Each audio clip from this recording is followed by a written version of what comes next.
BTS Normal MV Theory Deep Dive Script. Content note: this video touches on themes of isolation, mental exhaustion, and the psychological toll of fame. Please watch with care. And remember, these are theories and interpretations, not confirmed facts about the members' personal lives. Hello, ARMY. My name is Romy, and today I want to share something that I have honestly been thinking about nonstop since I first watched this music video, because BTS just dropped the Normal MV, and I swear, the moment it ended, I had to rewatch it like 3 times in a row just to catch everything they hid in there. And today I'm bringing you a full theory series breaking down what I think this MV is really trying to tell us. So grab your tea, get comfortable, because this is going to be a long one and I don't want to rush a single part of it. Theory 1. The cake, Marie Antoinette, and the consumption of an icon. So let's start with the scene that I honestly cannot stop thinking about, and that is the cake. Because if the figure sitting on top of that cake really is meant to represent Marie Antoinette, then this single scene becomes one of the darkest and most layered metaphors in the entire video, and I need you to really sit with me on this one because once you see it, you cannot unsee it. Think about what a cake actually represents in our everyday lives. It's something that's meant to be admired first, right? Everyone gathers around it, takes pictures of it, celebrates around it, and only after all of that does anyone actually cut into it. And the second that knife goes in, the image is gone forever. It can never go back to looking whole again. And I think that mirrors the concept of celebrity almost too perfectly for it to be a coincidence. Because think about how it actually works when society creates an icon. They build this person up, they put them on a pedestal, they celebrate every single thing about them, and then slowly, piece by piece, they consume them. They take and take and take until eventually there is nothing left except the image that person originally projected to the world. The real human being underneath just disappears into the myth. And this is exactly the kind of question that Normal has been asking from the very beginning. What does it actually mean to perform normal when your entire existence is being watched? And a birthday cake is honestly one of the most ordinary, most mundane symbols of celebration that exists in human culture. But instead of a name being written on it, instead of a simple happy birthday message, the centerpiece is Marie Antoinette, a historical figure whose entire legacy has been shaped just as much by myth and rumor and public perception as it has by anything she actually did or said in real life.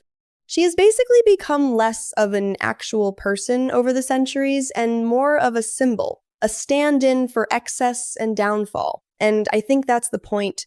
It's almost as if the celebration in this scene isn't even for an individual person at all. It's for the persona that other people have created around them. They're not celebrating the human being. They're celebrating the story, the image, the spectacle that surrounds that human being. And then here's the part that genuinely unsettles me the most. And that's where the knife actually lands, when it cuts into that cake. Because it doesn't cut off to the side. It doesn't cut a random slice. It cuts directly through the very center of Marie Antoinette's figure, almost like a surgical incision, precise and deliberate. And when you think about how Normal blurs the line between identity and perception throughout the whole video, between who these people actually are behind closed doors and who the world believes them to be based on years of curated content, cutting straight through the center of her image feels like an attempt to actually dismantle that illusion piece by piece.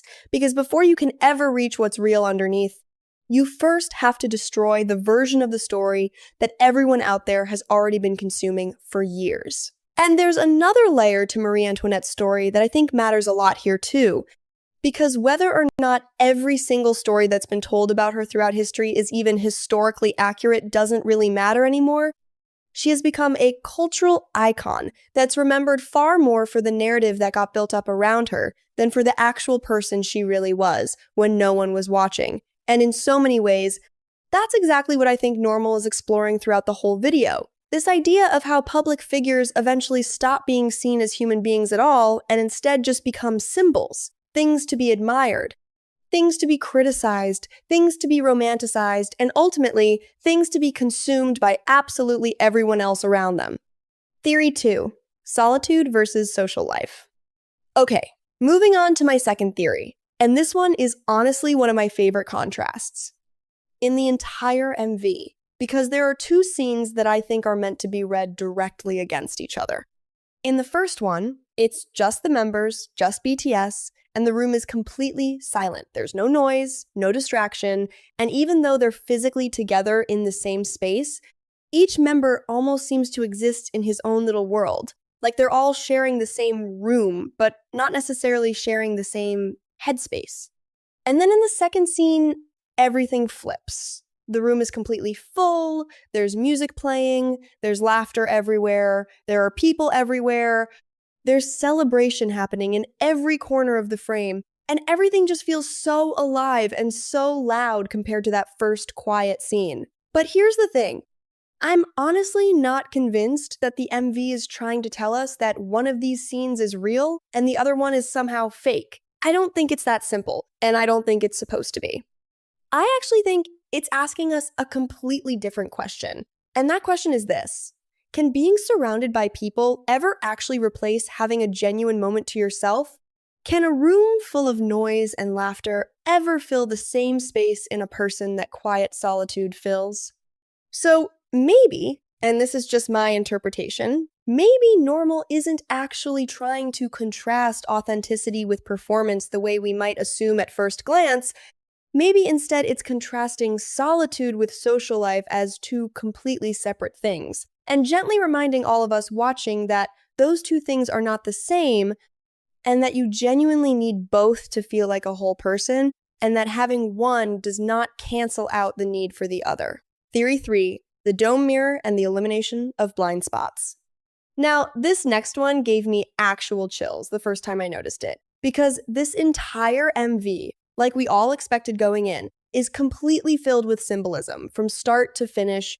And there's one object in particular sitting in the salon scene where they're all gathered together that I think deserves way more attention than it's gotten so far. And that object closely resembles a dome mirror. And if you're not familiar with what these actually are, dome mirrors are specifically designed to give a full 360-degree panoramic view of a space, which means their entire purpose is to eliminate any and all blind spots in a room. There is nowhere left to hide once one of these is present. Every single angle is visible, every single moment is reflected back. And once you know that, the symbolism here honestly could not be any clearer. Because placing an object like that in the exact room where the members are supposed to be relaxing, supposed to be existing as themselves away from the cameras, completely changes the meaning of that scene. It tells us that even in the moments that are supposed to feel private, there is still something watching, still something reflecting every angle back. There is no true blind spot left for them anywhere. Theory 4, wealth, nobility, and the golden cage of celebrity. This next theory is a bigger one, so bear with me, because I think the imagery of wealth, old money, nobility, and honestly, those bizarre pet photo shoots that show up throughout the Normal music video are all working together as a layered satirical critique of ultra-celebrity culture. And I think the whole point of it is to highlight how public perception slowly strips away an individual's basic humanity and replaces it instead with this untouchable, almost historical caricature of a person. First, let's talk about what I'd call the performance of excess. Because the eating that happens in this particular setting is clearly not about survival or nourishment in any practical sense. It is an elaborate, highly visible performance from start to finish. And by staging this wildly excessive banquet that's overflowing with wine glasses and gourmet food stacked everywhere you look, I think BTS is directly commenting on the way superstardom is perceived from the outside, this idea that privilege and luxury define the entire experience of fame. But then right after that comes what I'd call the aftermath. Because in the narrative arc of this MV, these grand, chaotic celebration scenes cut almost immediately to a quiet, messy morning after, and that contrast is doing so much work. Because it emphasizes that behind that untouchable royal facade, there is still just a group of ordinary people who have to deal with isolation the second those cameras shut off and everyone else goes home. And then there's the dog photo shoots, which I actually think are a really direct nod to European aristocracy and those early photography trends where the ultra-wealthy would commission these incredibly formal portraits of their hunting hounds. purely to signal their immense status to everyone around them.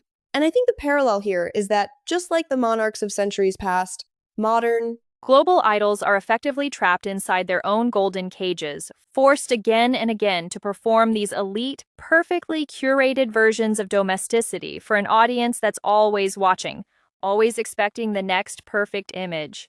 And then, almost as a release valve from all of that, there's the bathroom, which I honestly think functions as the great equalizer of the entire video.